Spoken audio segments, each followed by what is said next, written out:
Hello everyone, welcome to the grow of pharma. तो आज का ये वीडियो हमारा होने वाला है इंपॉर्टेंट इंस्ट्रूमेंट्स जितने भी हैं फार्मास्यूटिक्स में। आज हम इस वीडियो में सारी चीज़ें देखने वाले हैं।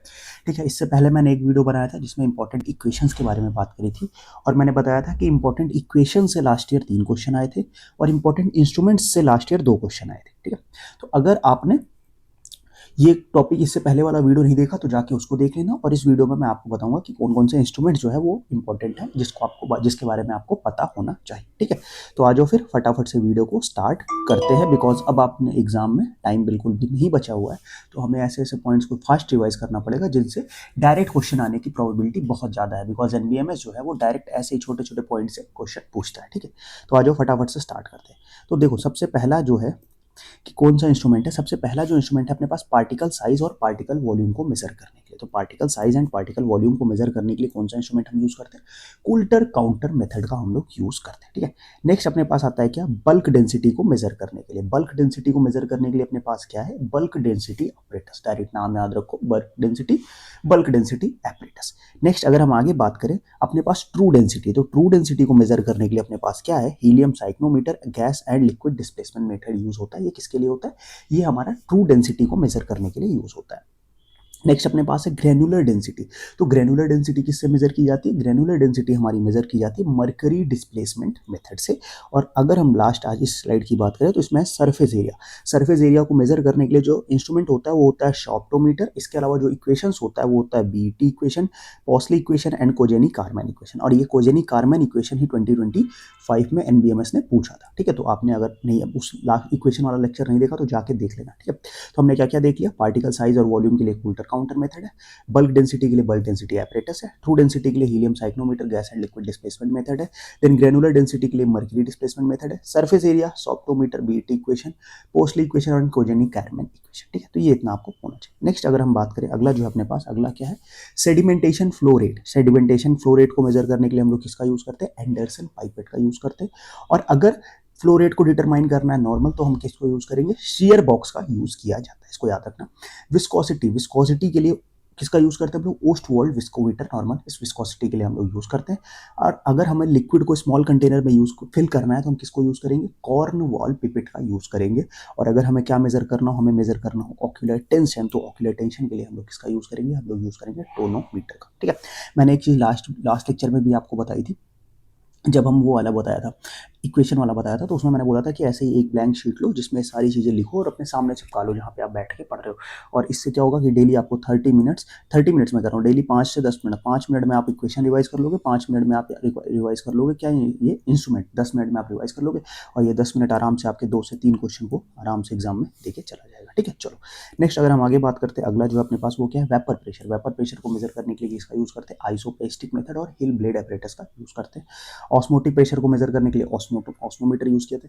देखो, सरफेस एरिया का हमने काफी सारे मेथड्स देख रखे थे, कुछ अल्टरनेटिव मेथड्स और भी हैं, जैसे बीटी इक्वेशन तो मैंने बताया था, लैंगमियर आइसोथर्म इक्वेशन भी यूज होता है, फ्रेंडली का इक्वेशन और गैस एडजॉर्प्शन मेथड भी यूज किया था सरफेस एरिया को मेजर करने के लिए। ठीक है, नेक्स्ट वेटिंग प्रॉपर्टी के लिए हम लोग किसका यूज करते हैं? वेटिंग प्रॉपर्टी के लिए हम लोग यंग्स इक्वेशन का यूज करते हैं वेटिंग प्रॉपर्टी को डिटरमाइन करने के लिए। ठीक है, नेक्स्ट आगे अगर हम बात करें सरफेस टेंशन, सरफेस टेंशन के लिए हम लोग यूज करते हैं क्या? कैपिलरी राइज और स्टेलेग्मोमीटर, जिसको ड्रॉप वेट मेथड में स्टेलेग्मोमीटर का यूज किया जाता है।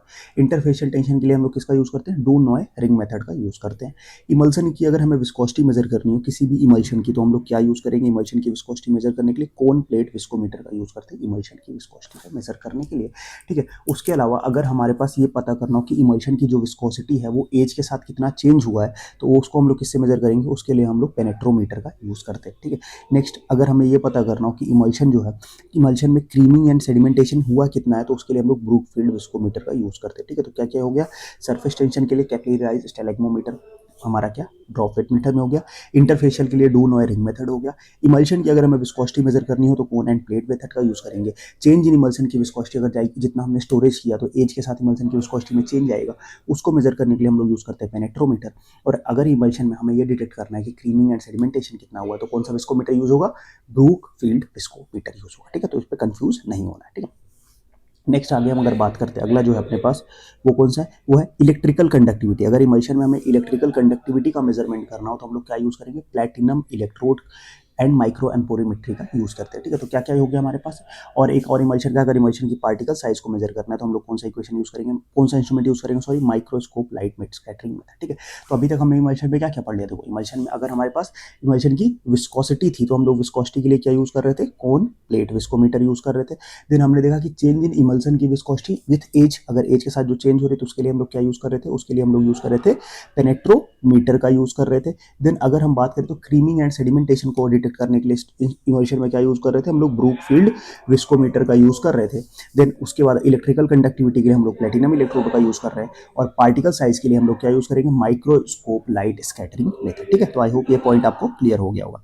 नेक्स्ट अगर हम आगे बात करें तो रेट ऑफ फिल्ट्रेशन, देखो रेट ऑफ फिल्ट्रेशन ये डार्सी इक्वेशन से लास्ट ईयर क्वेश्चन भी था। तो रेट ऑफ फिल्ट्रेशन के लिए हमारे पास डार्सी इक्वेशन एंड कोजेनी-कैरमैन इक्वेशन का यूज़ किया जाता है। नेक्स्ट मॉइस्चर लेवल मेजरमेंट, ये बहुत इंपॉर्टेंट है। मॉइस्चर लेवल मेजरमेंट के लिए बहुत इंपॉर्टेंट पॉइंट है, इससे क्वेश्चन आ सकता है। तो मॉइस्चर लेवल के लिए हमारे पास कई सारे हैं। सबसे पहले इंपॉर्टेंट है gravimetry, then Karl Fischer titration use करते हैं मॉइस्चर को मेजरमेंट करने के लिए वाटर के लेवल को, देन गैस क्रोमेटोग्राफी। तो ये इंपॉर्टेंट है मॉइस्चर लेवल मेजरमेंट, इसको ध्यान रखना। ठीक है, तो हमने क्या क्या देख लिया इस स्लाइड में, हमने देख लिया कि इमल्शन की electrical conductivity, platinum electrode, particle size, microscope light scattering method, rate of filtration, Darcy equation, Kozeny Carman equation, और मॉइस्चर लेवल के मेजरमेंट को gravimetry, Karl Fischer titration and gas chromatography का यूज़ करते हैं। ठीक है, तो इसी के साथ हमने क्या किया कि जितने भी इंपॉर्टेंट इंस्ट्रूमेंट्स थे वो मैंने आपको बता दिए।